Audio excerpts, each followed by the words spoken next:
Salut les amis, c'est Simon. Vous êtes prêts à explorer une nouvelle facette de l'intelligence artificielle pour propulser votre entreprise? Aujourd'hui, nous allons voir comment utiliser l'intelligence artificielle pour qu'elle fasse passer les entretiens d'embauche à votre place. C'est parti! Et oui, parce que faire passer des entretiens d'embauche fait partie du quotidien d'un dirigeant d'entreprise, mais que cela peut s'avérer à la fois chronophage et délicat. Chronophage parce qu'il faut passer du temps avec chacun des candidats et idéalement le même temps avec chacun d'entre eux pour leur donner tous les mêmes chances de réussir.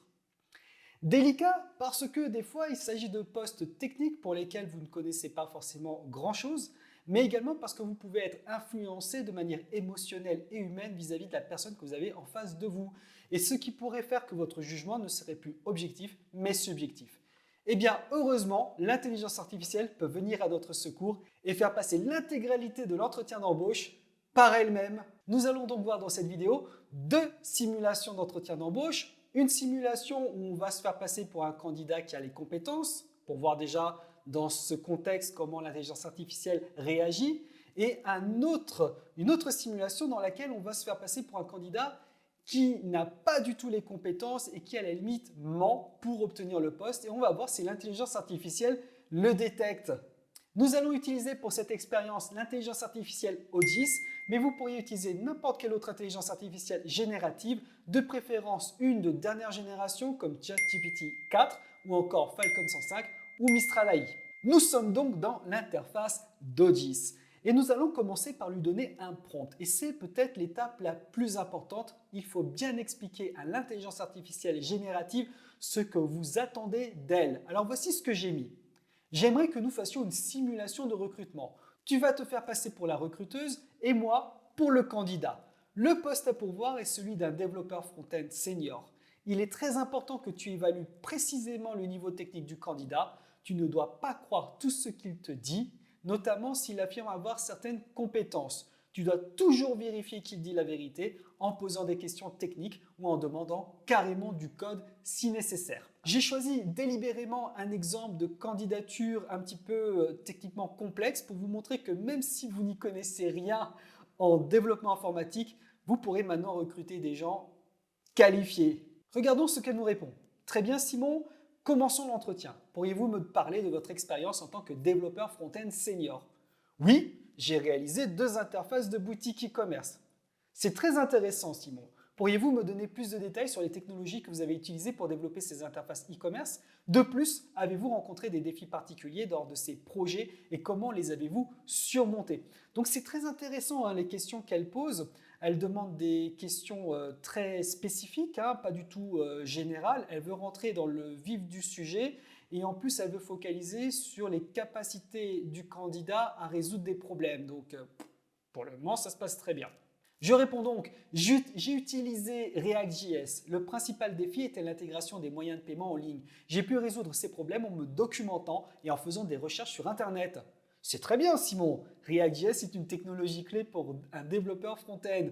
Pouvez-vous me donner un exemple de code que vous avez écrit dans React.js? Par exemple, comment avez-vous géré l'état dans une de vos applications? Donc là, en fait, oui, elle pose des questions techniques pour vérifier si je dis la vérité, conformément au prompt initial que je lui ai donné.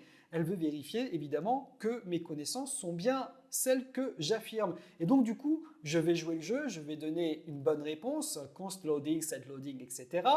Elle me dit « Merci Simon, c'est une bonne utilisation des hooks dans React.js.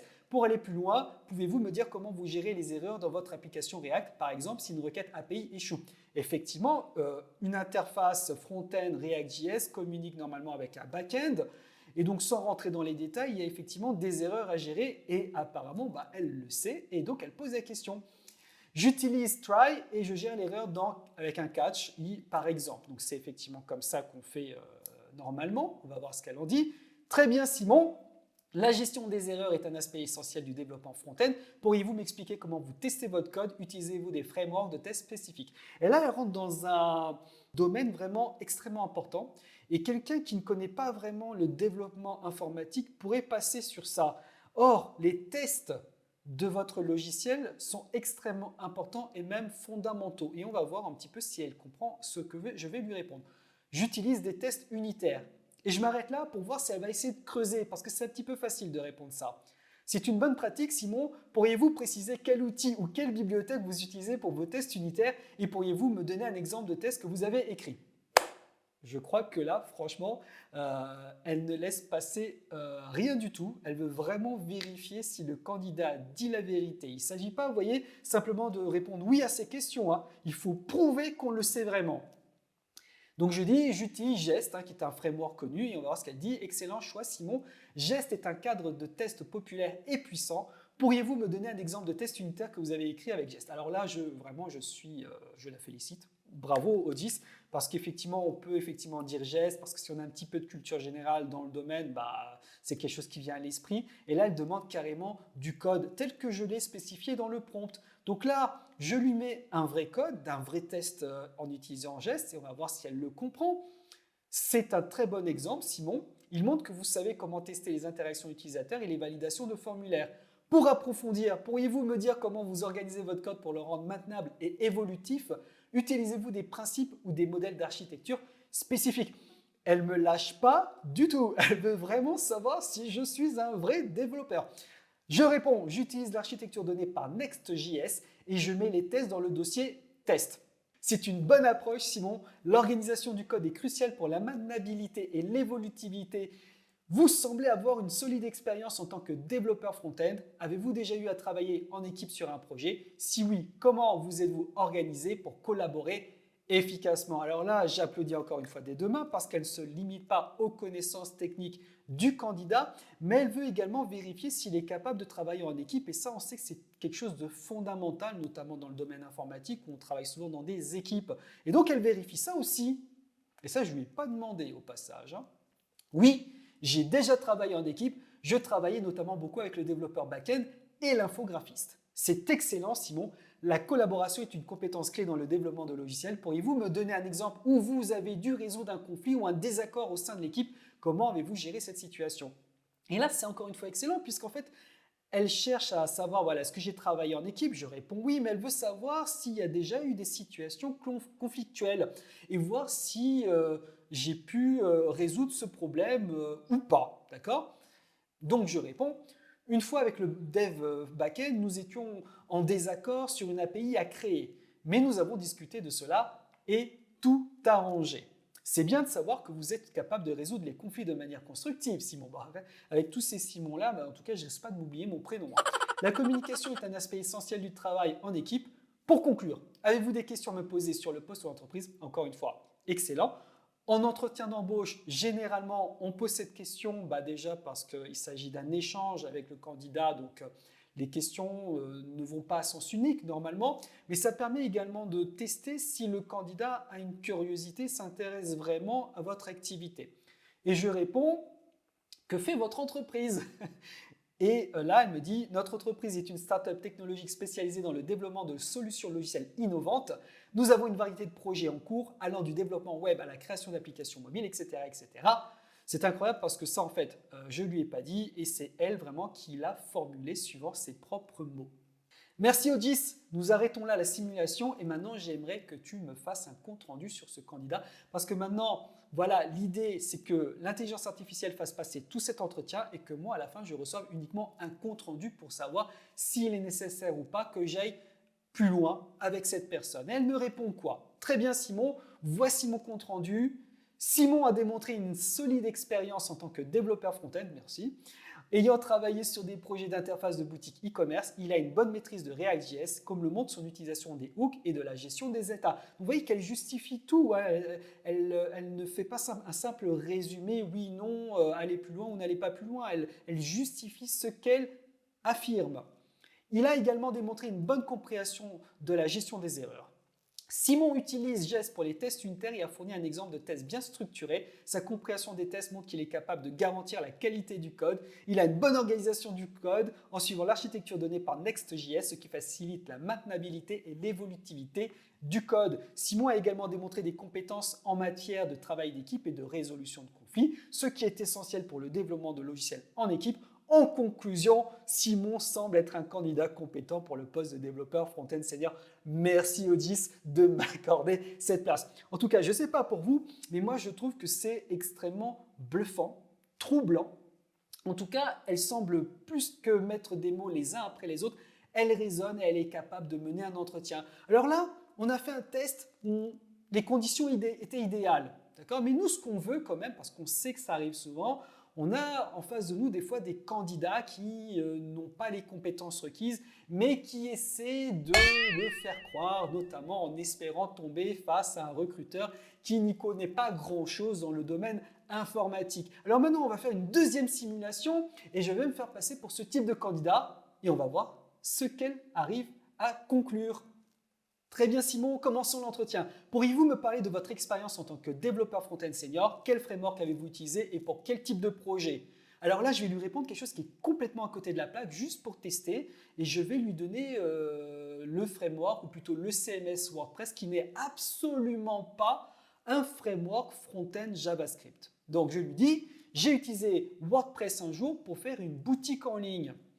Je vois Simon, WordPress est un outil très répandu pour la création de sites web, donc elle sait ce que c'est. Cependant, pour le poste de développeur front-end senior, nous recherchons quelqu'un avec une expérience approfondie dans des frameworks JavaScript tels que React, Angular ou Vue.js. Avez-vous de l'expérience avec l'un de ces outils? Pouvez-vous me donner un exemple de projet sur lequel vous avez travaillé en utilisant l'un de ces frameworks? Alors, vous voyez qu'elle ne s'est pas laissée avoir, hein. Elle sait bien que WordPress n'est pas un framework de front-end de type JavaScript. Et elle insiste. Alors moi, je vais quand même essayer de feinter. Voilà, je vais faire le candidat qui va dire oui, sans vraiment l'avoir fait. Oui, j'ai de l'expérience sur ces outils aussi. Ce à quoi elle me répond, c'est une excellente nouvelle, Simon. Pourriez-vous me donner un exemple de projet sur lequel vous avez travaillé en utilisant l'un de ces frameworks? Pouvez-vous aussi me décrire une situation où vous avez dû résoudre un problème complexe en utilisant ces outils? Alors voilà, là j'ai donné une réponse typique d'un candidat qui ne sait pas vraiment quoi répondre, donc il va faire quoi? Il va donner des réponses un peu générales, il va parler de ses études, comme quoi c'était loin, donc il s'en souvient pas très bien. Et on va voir si Odys s'accroche et veut quand même creuser. C'est un bon début, Simon. Pouvez-vous me donner plus de détails sur ce gestionnaire de tâches? Quel framework avez-vous utilisé? Comment avez-vous structuré votre code? Avez-vous rencontré des problèmes spécifiques lors de la réalisation de ce projet et comment les avez-vous résolus? Donc, elle ne lâche pas l'affaire et au contraire, ces questions deviennent de plus en plus précises. Très difficile dans ces conditions de feinter, d'esquiver. On va quand même essayer. J'ai utilisé React.js, je crois. Pas de problème, j'ai réussi. J'essaie de tourner la page et faire en sorte que l'examinateur, que le recruteur passe à une autre question. Très bien Simon, pouvez-vous me donner un exemple de composant que vous avez créé en React.js pour ce projet? Comment avez-vous géré l'état dans votre application? Avez-vous utilisé des hooks? Et si oui, pouvez-vous me donner un exemple de leur utilisation? Là, le candidat, il se rend compte qu'il ne peut pas y échapper. Il va falloir qu'il donne quelque chose à manger à son recruteur. Et là, je vais écrire un code qui comporte des fautes. D'accord? Et on va voir si elle les détecte et on va voir ce qu'elle en dit. Donc, je donne un code qui résolument n'est pas vraiment un composant. Déjà, un composant, ça commence par une majuscule. Là, j'écris formulaire avec une minuscule. Normalement, il faut mettre des balises qui encadrent le return. Là, j'en ai pas mis, donc ce n'est pas du JSX. Et on va voir ce qu'elle en dit. Je vous remercie pour cet exemple, Simon. Cependant, le code que vous avez fourni ne semble pas être du React.js. En React, nous utilisons du JSX qui est une syntaxe similaire à HTML pour définir les composants. Par exemple, un composant du formulaire en React pourrait ressembler à ceci.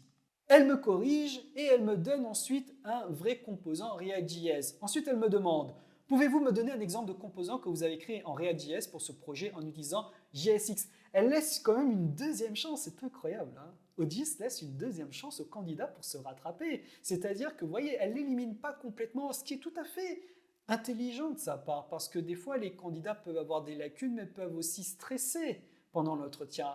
Et voilà, elle lui laisse une seconde chance pour essayer de se rattraper. Donc là, je vais lui donner une réponse un petit peu plus précise, d'accord? Je vais corriger un peu mon code, je vais mettre un formulaire avec un F, je vais encadrer la réponse avec forme, mais je vais toujours rester vague un petit peu dans le code, d'accord? Et on va voir ce qu'elle dit. Merci pour cet exemple, Simon. C'est bien du code React. Ouf. Maintenant, pouvez-vous me dire comment vous avez géré l'état dans ce composant? Par exemple, comment avez-vous géré les entrées de l'utilisateur dans le champ texte? Alors là, je vais donner quelque chose qui est complètement à côté de la plaque. Normalement, dans les front-end React.js, on utilise useState pour gérer les composants, les états de ce qu'on met dans les formulaires. Là, je vais tout simplement dire que j'utilise une variable, ce qui est absolument faux. Okay? Et là, elle me dit, je vois Simon, dans React, nous utilisons généralement le hook useState pour gérer l'état local d'un composant, par exemple pour gérer l'entrée d'un champ texte. Nous pourrions faire quelque chose comme ceci. Pouvez-vous me donner un exemple de la façon dont vous avez utilisé useState ou un autre hook dans votre projet? J'ai utilisé useState comme vous, madame. Alors là, je ne vais pas trop me fatiguer. Je commence un petit peu à faire le candidat qui en a marre des questions techniques et qui se rend compte qu'il n'est peut-être pas à sa place. Je ne sais pas vraiment ce que vous entendez par hook. Par contre, donc là, je lâche le morceau. Je ne suis pas forcément celui que je prétends. Ce à quoi elle me dit « Je vous remercie pour votre réponse, Simon ». Et là, elle explique au candidat ce qui est normalement la bonne réponse. Et je trouve ça tout à fait intéressant et même humain de sa part, parce que peu de recruteurs, dont moi d'ailleurs, prendraient la peine de faire ça. Ça prend du temps d'expliquer, etc. Et on pourrait dire que ça ne vaut pas le coup. Mais c'est vrai que c'est intéressant de le faire parce que ça va laisser une bonne impression vis-à-vis du candidat, parce qu'on ne sait jamais. Peut-être que dans 1 an, 2 ans, il aura acquis ses compétences et qu'il voudra peut-être postuler de nouveau dans votre entreprise. Et à ce moment-là, ça serait peut-être une bonne opportunité pour vous. Donc, félicitations Ogis, double pouce vers le haut. Et elle me pose encore une question. Pourriez-vous me donner un exemple de la manière dont vous utilisez UseEffect dans votre projet? Par exemple, avez-vous eu besoin de faire une requête à une API ou de mettre en place une logique qui se déclenche lorsque certaines valeurs changent? Et là, je vais faire le candidat qui n'en peut plus. Voilà. Il s'est fait griller. Ogis a totalement vu que ce n'est pas un développeur front-end senior. Donc là, il lâche l'affaire et il va dire « Je ne comprends pas votre question, désolé, pourriez-vous m'en poser une autre ?» Il n'en peut plus, il use de son joker. Et là, Ogis va être sympa, elle dit « Bien sûr, Simon, pourrions-nous parler de votre expérience avec le CSS? Comment avez-vous géré le style de votre application React? Avez-vous utilisé du CSS pur, des préprocesseurs comme Sass ou Less, ou des bibliothèques de composants de style comme Style Components ou Emotions ?» Bon, voilà, c'est-à-dire que d'une manière ou d'une autre, Ogis ne lâche pas l'affaire. Il veut basculer sur un autre registre, elle bascule à fond. Et là, pareil, je vais donner une réponse un peu générale. Oui, j'utilise du CSS pur. Très bien, Simon. Pouvez-vous me donner un exemple de la manière dont vous avez utilisé le CSS dans votre projet? Par exemple, comment avez-vous stylisé le formulaire que vous avez mentionné plus haut? Excellent. Elle s'appuie sur un exemple précédent pour construire une nouvelle question et donc tout laisser dans le même contexte. C'est magnifique. Et donc, je vais vous passer les détails. Je vais lui donner une réponse, encore une fois, évasive, ce à quoi elle répond que ça ne correspond pas vraiment à ce qu'elle attend. Elle me demande maintenant si je sais utiliser Git. Git, c'est quelque chose de fondamental dans le développement. Je vais lui dire que je connais Git uniquement de nom, mais que je ne l'ai jamais utilisé. Et là, elle me dit, non, en fait, Git est un élément indispensable pour travailler en tant que développeur dans une équipe. Et là, je pense qu'elle a lâché l'affaire et elle demande question finale. Avez-vous des questions sur le poste ou sur les compétences requises? Ce à quoi je réponds non, pas de questions. Est-ce que c'est terminé? Est-ce que la torture est terminée? Oui, Simon, c'est la fin de notre simulation d'entretien pour le moment. Merci beaucoup pour votre temps et pour vos réponses. Si vous avez d'autres questions à l'avenir, n'hésitez pas à me les poser. Bonne journée à vous. Je crois qu'elle fait passer des meilleurs entretiens que moi. Mais encore une fois, il reste une étape à faire. On va lui demander un résumé, un compte-rendu. Parce que nous, notre but, c'est de gagner du temps. Donc, on ne va pas tout relire. On veut juste savoir ce qu'elle en pense. Alors, au début, premier compte-rendu qu'elle donne, c'est celui-ci. Le candidat semble avoir une certaine expérience avec React.js, comme en témoigne son projet de gestionnaire de tâches. Cependant, il y a des lacunes dans sa compétence des hooks de React qui sont essentiels pour gérer l'état et les effets dans les applications React. De plus, sa connaissance du CSS semble être basique et pourrait nécessiter une amélioration, en particulier pour un poste de développeur front-end senior. Et là, elle comprend bien la différence entre développeur débutant et développeur front-end senior. Senior, elle l'a bien pris en compte, donc elle s'attend à ce que le candidat ait certaines compétences. En résumé, le candidat a un potentiel, mais il a besoin de renforcer ses compétences techniques pour être à la hauteur du poste de développeur front-end senior. Je recommanderais une formation supplémentaire en React, CSS et Git. Donc, elle a bien cerné les lacunes du candidat. Elle reste quand même très gentille, c'est-à-dire qu'elle ne le recale pas formellement. Elle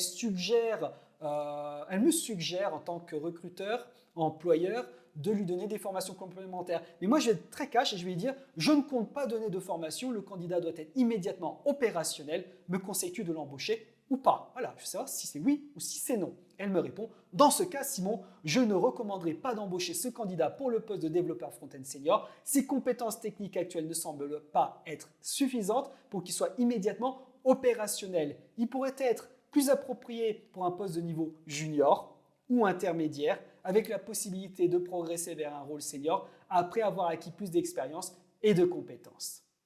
Eh bien les amis, je ne sais pas pour vous, mais moi je suis complètement bluffé. C'est-à-dire que, est-ce qu'une intelligence artificielle peut complètement remplacer un recruteur humain? Je ne le pense pas encore une fois. Par contre, pour les premiers entretiens préliminaires, je pense que ça pourrait vous faire gagner un gain de temps faramineux et ça pourrait éviter les erreurs basiques pour les recruteurs, les biais émotionnels ou les lacunes techniques que vous pourriez avoir. Je pense que pour un premier tri, Audi, ça fait un excellent travail. Maintenant, je pense qu'en deuxième étape, il faut recevoir ces candidats et discuter avec eux. C'est tout pour aujourd'hui les amis, j'espère que ça vous a plu et que vous avez appris beaucoup de choses. Si vous avez aimé, n'hésitez pas à liker et à vous abonner à ma chaîne. Je vous dis à très bientôt pour découvrir de nouvelles facettes de l'intelligence artificielle pour propulser votre entreprise.